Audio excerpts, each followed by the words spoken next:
Bonsoir mon pays, merci de m'accueillir chez vous ou sur Facebook. Voici les titres de la rédaction. Près de 150 personnes devant le Congrès à l'appel du collectif Femmes en colère. Au cœur de la manifestation, les violences faites aux femmes, un mouvement qui fait écho au viol de Kanala. Kwawa se prépare à remercier ses donateurs. Grâce aux 3 900 000, la commune a reconstruit ses maisons détruites lors du passage du cyclone Cook l'an dernier à la tribu de Ko. Des nouvelles maisons à découvrir dans ce journal. Le dernier volet de votre feuilleton consacré à la quinzaine du hip-hop nous emmène ce soir à la fois. Nous suivrons l'atelier Scratch avec l'équipe du Mix en Bouche. Vous verrez, les enfants sont conquis. La colère gronde devant les portes des institutions du pays. Près de 150 personnes ont marché devant les rues de Nouméa à l'appel du collectif Femmes en colère. Si 81% des femmes en France déclarent avoir été agressées sexuellement dans la rue ou dans les transports, selon un sondage paru hier, en Nouvelle-Calédonie, les chiffres datent, eux, de 2014, raison pour laquelle, le 16, le Conseil économique et social, l'environnement a demandé une nouvelle étude sur ce thème. Face à ces violences, partons à la rencontre de ces femmes avec Lindsay Wamo. Je suis en colère parce qu'on ne nous a pas respectés, nous les femmes. Ici, la colère gronde. Près de 150 personnes se sont retrouvées au Congrès, puis au Saria, pour dénoncer le viol d'une jeune femme, aujourd'hui plongée dans le coma, et de façon générale, les violences faites aux femmes. Je suis venue avec ma petite fille pour montrer aux autres femmes que nous on est contre la violence. Tu vois, ça nous touche, tu vois, c'est... Oui, voilà, c'est la violence faite aux femmes, puis ça nous concerne. Parce que peut bien nous arriver aussi. Il faut se lever. Il ne faut pas fermer la bouche, il faut se lever et puis dire haut et fort qu'on est solidaire. Une délégation a été reçue par le Congrès et le Auxerre. Parmi les doléances, la mise en place d'une loi pays pour interdire les élus accusés de violence envers leurs partenaires de se présenter aux élections. Ou encore la création d'un tribunal spécialisé pour les violences faites aux femmes. Cette mobilisation aujourd'hui a toutefois fait polémique. Le collectif des femmes de Kanala désapprouve cette action, préférant une marche silencieuse et excluant tout politique. Le combat des femmes, c'est pas la polémique. Après, chacune prenne des positions différentes, c'est leur liberté. Mais je pense qu'on n'est pas à l'heure de la polémique, on est plutôt serein là-dessus. Nous, en tant qu'association, nous œuvrons depuis très longtemps sur le terrain pour justement alerter l'opinion. Et puis, on a été entendu par les responsables du Congrès et aussi par l'État. Donc, c'est ça qui fait avancer les choses. Suite à ce mouvement, le Congrès prévoit d'organiser prochainement un débat public autour des violences faites aux femmes. Voilà, si cette marche fait écho au viol de Kanala, les fédérations de femmes de Kharatu et de Kawipa, qui est à l'initiative de la marche le 23 mars, ont défilé dans les rues de Kwawa. Les femmes voulaient avant tout interpeller la population dans leurs communes respectives. Elles ont marché de l'embranchement qui lie la commune de Wailou jusqu'à la mairie. Un temps de parole a eu lieu pour clôturer la manifestation. On reste, si vous le voulez bien, à Kwawa. La commune se prépare à remercier ses donateurs. Grâce aux dons, la commune a reconstruit ses maisons détruites lors du passage du cyclone Cook l'an dernier à la tribu de Ko. Des nouvelles maisons à découvrir dans ce reportage d'Anissa Toussi. Voilà. Normalement, il est comme ça. Il est présenté comme ça. On va mettre les cailloux, les bois comme on fait d'habitude. Une fois allumé, une fois qu'on aura tout tiré les bois, c'est prêt. Mais on mettra le manger. Le lit, c'est pour présenter le manger dessus. On met dessus, puis après on ferme. C'est une façon assez originale de présenter un four. Ce four qu'Irénée et ses frères s'attellent à réaliser permettra de cuire le cochon et les ignames qui seront servis lors du repas partagé que les habitants de la tribu de Ko ont souhaité faire en remerciement aux généreux donateurs qui ont permis à la tribu de se reconstruire après le passage du cyclone Cook il y a un an. C'est notre façon de remercier, voilà. On les remercie de notre manière, quoi, voilà. En faisant un repas et puis tout le monde vient. On leur montre encore ce qu'on a fait avec l'argent. L'argent public ou l'argent des sociétés, voilà, ils nous ont donné beaucoup d'aide. Et puis, remercier personne là, on va montrer tous les travaux qu'on a fait. En tout, 13 familles ont été déclarées sinistrées. Parmi elles, celle de Sabrina, durement touchée, qui a dû reconstruire toute sa maison. Mais aussi celle des parents de Vanina. Derrière, là, il y a 2 grands sapins, donc il en manque une là. Et ce sapin-là, il est tombé, il a fracassé la maison en 2. Donc, comme vous voyez aujourd'hui, tous ces dons qu'on a reçus de ces généreux donateurs, toutes ces sociétés, toutes ces entreprises, ces institutions, donc on a pu rénover, on a pu refaire aussi cette maison, la maison de mes parents. Donc ils ont pu réintégrer la maison un mois après. Suite à la catastrophe, portée par un élan de solidarité, toute la tribu a mis la main à la pâte pour tout reconstruire. Aujourd'hui, un an après, 12 familles ont été relogées. On a tous les jeunes, on a recensé tout de suite les maçons, tous les corps de métier qui existaient déjà ici à la tribu même pour pouvoir. Donc il y avait des soudeurs, les maçons et c'est eux-mêmes, les gens de la tribu, qui nous ont dit donc il fallait le temps de matériaux pour cette maison. Et puis ça s'est fait comme ça automatiquement le partage de tout cela. Il y a bien des transporteurs, des sociétés qui ont voulu nous faire gratuitement les transports de matériel jusqu'ici. 3 900 000 francs, c'est le montant de l'aide apportée à la tribu. Le repas partagé aura lieu ici samedi. Des visites de maisons reconstruites seront également au programme.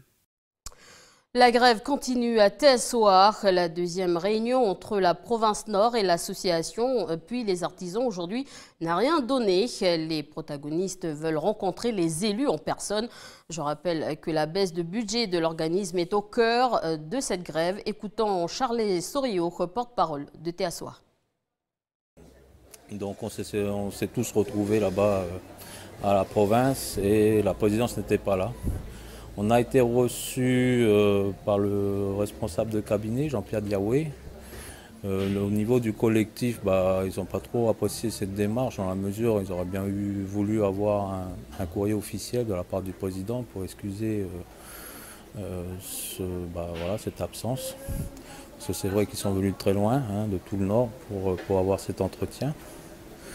De là, on a échangé un peu avec le responsable de cabinet pour parler de notre mouvement, nous Tessaouar.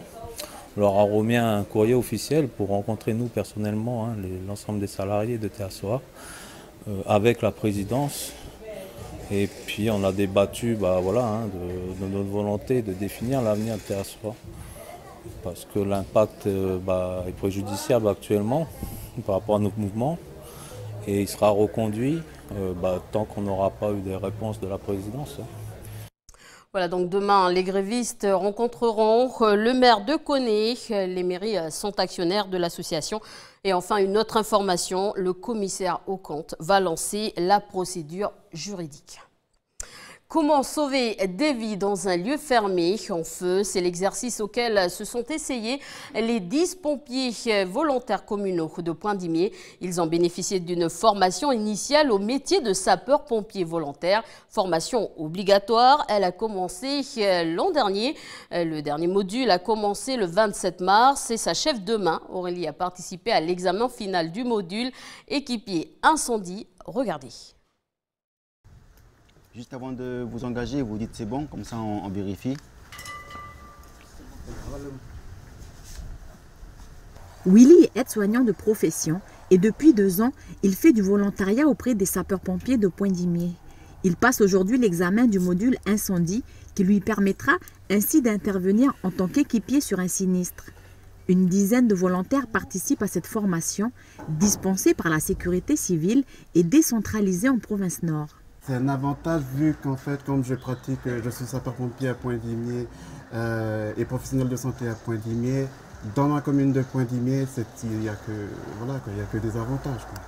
C'est quoi qui pourrait être difficile pour toi si tu devais aller te former ailleurs? Déjà, nous avons tout ce qui est hébergement, tout ce qui est transport, tout ce qui est logistique. Ici, là, ça doit toujours être droit. Hein. Mais s'il tombe, ça va être la double de chute qui va faire la double de distance. Pour nombreux volontaires en province nord, les gardes effectuées au centre de secours représentent leur seule source de revenus. Sous la responsabilité des communes, les pompiers volontaires ont 3 ans pour passer la formation initiale. Se former près de chez soi permet ainsi de respecter les obligations de formation, mais aussi de limiter les dépenses. Ça permet d'avoir, pour les communes, une économie. Si ça se fait à l'extérieur, il faudra payer l'hébergement, le transport. Pour une petite commune, c'est pas évident au niveau du personnel de trouver un véhicule pour pouvoir se déplacer. Donc ça, c'est aussi des contraintes qui se passent si on fait des formations à l'extérieur. Formations continues et de perfectionnement sont effectuées tout au long de la carrière d'un sapeur-pompier. La direction de la sécurité civile et de la gestion des risques de la Nouvelle-Calédonie, en charge de la formation des sapeurs-pompiers, propose ainsi des formations en son centre situé à Païta, mais aussi à son antenne sur Koné, puis au RSMA de Koumak. Autre actualité, c'est le ras-le-bol à Ouégoua. Les habitants se sont mobilisés ce matin devant le dispensaire. L'établissement est en service restreint depuis les cambriolages à répétition au logement du médecin en chef de la commune. Même la mairie soutient le mouvement. Un reportage de Natacha Ougui. Ce matin, le dispensaire de Ouégoua est rempli, mais pas de patients. C'est en fait le personnel de la mairie qui est depuis 7h30 dans l'enceinte du CMS. Ils y ont passé au total 2 heures en signe de solidarité avec le mouvement de grogne de l'équipe médicale. Une équipe dominée par un sentiment de colère, conséquence du cambriolage survenu ce lundi au domicile du médecin-chef, le 3e en 2 mois. Aussi, depuis ce mardi, l'équipe médicale n'assure que les urgences. Ce qui était une décision difficile à prendre, à vivre maintenant, non seulement pour moi, mais surtout pour toute l'équipe. Parce que notre vocation, c'est d'aider les gens, c'est pas de leur refuser des soins. On l'a fait parce qu'on voulait marquer les esprits, on voulait qu'il y ait des réactions dans la population et on voudrait que ça cesse. On ne veut plus que Ouégoua soit un dispensaire que l'on fuit parce qu'il n'est pas sécurisé, quoi. La mairie est venue nous montrer son soutien et c'était agréable pour toute l'équipe. C'est donc une oreille attentive que le personnel de la mairie a tendue ce matin. On est venu soutenir le dispensaire. On a mobilisé la mairie, on a fermé à 7h30 jusqu'à 9h. On a pensé de mobiliser les employés de la mairie parce qu'il faut sensibiliser la population et surtout soutenir le dispensaire. Je pense qu'on n'a pas répondu à la question que vous avez attendue de nous, de la population et les élus. Donc la solution, c'était de ça, qu'est-ce qu'ils ont après les médecins, c'était également la population, les autorités coutumières, les autorités de la mairie, de poser des bonnes questions. C'est pas question de bâtiment, question de brousse, bon ça c'est primaire, peut-être on va déposer, c'est pas ça qui va solutionner le cambriolage, etc. C'est les individus, ils ont des parents, et ces parents-là, qu'est-ce qu'ils font de leurs enfants? Pour qu'ils puissent faire des rôles sur la totalité de la commune. C'est timidement que la population s'est déplacée, mais les échanges ont permis d'esquisser des pistes de travail pour lutter contre ce phénomène d'insécurité. Pourquoi pas faire sur un week-end des activités ou des carrefours pour sensibiliser la population pour tout ce qui est sécurité, la délinquance et tout, pour que, on fait passer le message pour que, stop. Parce qu'il y aura un impact sur la commune. Si ça continue, il n'y aura plus de médecins à Ouégoua. D'autres pistes sont aussi apparues lors de ce débat, comme de mettre en place davantage de rondes en lien avec les autorités, de développer des mesures préventives pour la jeunesse mais aussi diverses idées visant à améliorer la sécurité de ces riverains du Diaote et surtout à éviter d'autres situations critiques. Je vous le disais en titre, le dernier volet de votre feuilleton consacré à la quinzaine du hip-hop nous emmène ce soir à La Foire. Nous suivrons l'atelier Scratch avec l'équipe Mix en bouche-tour. Vous verrez, les enfants sont conquis. Un reportage d'Océane Zobler. Il reste deux ateliers. L'atelier MO, donc c'est de la musique sur ordinateur avec un piano externe. Et ensuite, il y a l'atelier écriture. Vous préférez faire quoi? Graphe aussi? Les premiers ateliers de la tournée commencent, une cinquantaine d'enfants est déjà là pour participer. Pendant que certains se pressent pour aller au graphe ou à l'écriture, d'autres sont curieux de découvrir le travail de DJ Fool. Cet artiste fait partie de la tournée Mix en bouche-tour et c'est parti pour faire chauffer les platines. Allez, on y va, c'est parti. Faites le tour, il y a des escaliers là-bas, là. Vous restez devant les platines. Hein. Au milieu ici, il y a ma table de mixage avec les deux côtés ici, la droite ici et la gauche ici. Et au milieu, le cross...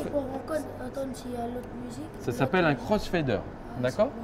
Crossfader, c'est pour faire du scratch justement et pour passer d'un côté à l'autre. D'accord? C'est tout simple. C'est comme une basse, il y a des producteurs et tout ça? Oui, il y a comme des petits niveaux, tu vois, sur la guitare. Tu as comme des petits niveaux pour faire des notes. Et ici, ce n'est pas des notes, c'est uniquement pour le volume. D'accord? Voilà, si je mets là, je n'entends pas la musique. Si je monte...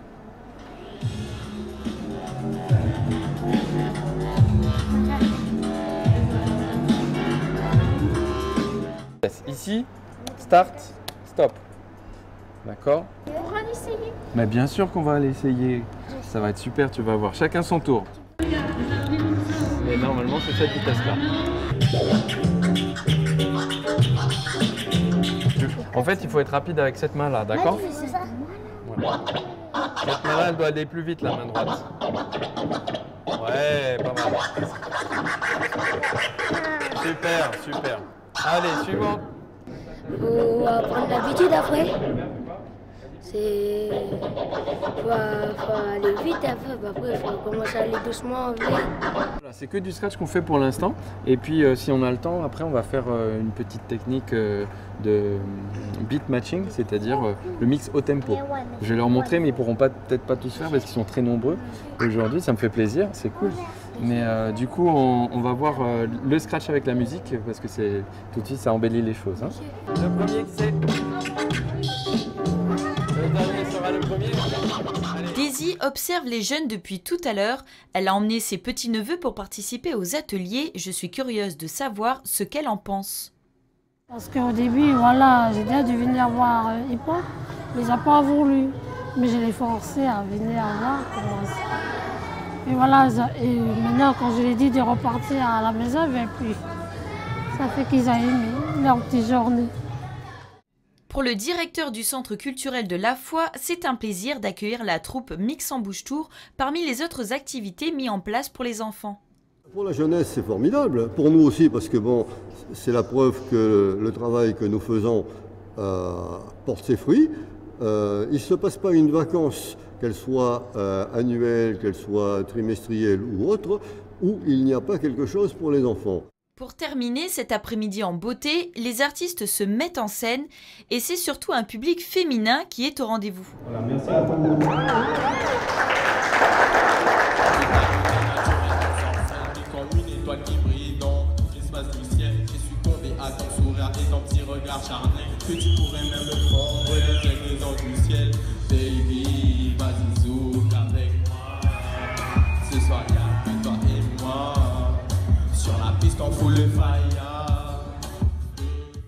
Voilà, et retrouvez votre feuilleton de la semaine après ce journal. Océane Zobler et Prosper Poigou recevront Rasta Vince. Ils parleront de la quinzaine du hip-hop. Est-ce que pratiquer du hip-hop, c'est l'acculturation? Eh bien, vous allez voir, Rasta Vince a un avis bien précis. Football, un essai de 5 jours dans 2 clubs de Ligue 1 pour le milieu de terrain Abiezer Djeno et le défenseur Kiam Wanes, tous deux à droite de l'image, avaient participé au mondial U17 de la FIFA en Inde l'an dernier. Une opportunité de taille, ils partiront en France la semaine prochaine. Amiens pour Djeno et 3 pour Wanes. Voilà une bonne nouvelle pour le foot calédonien. On leur souhaite tout le meilleur. Une organisation financée par la province des îles et la Fédération calédonienne de football.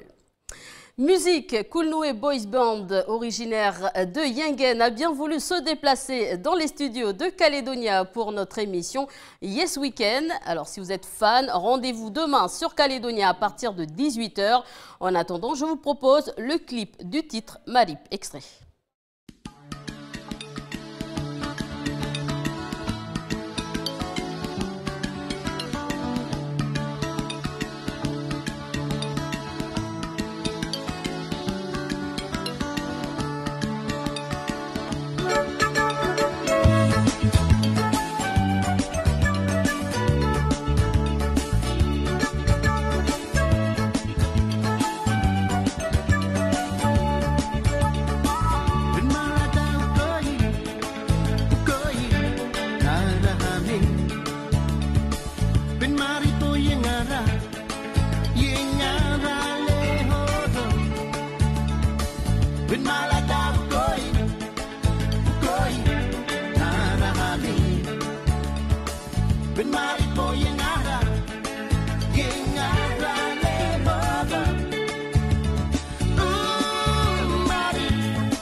KBB demain à partir de 18 h sur Calédonia dans notre émission Yes Weekend. Et avant de retrouver notre émission Bienvenue dans la bande avec Océane Zobler, tout de suite la météo. Demain, il fera beau sur l'ensemble du pays avec quelques bancs de nuages, mais il continuera également à souffler.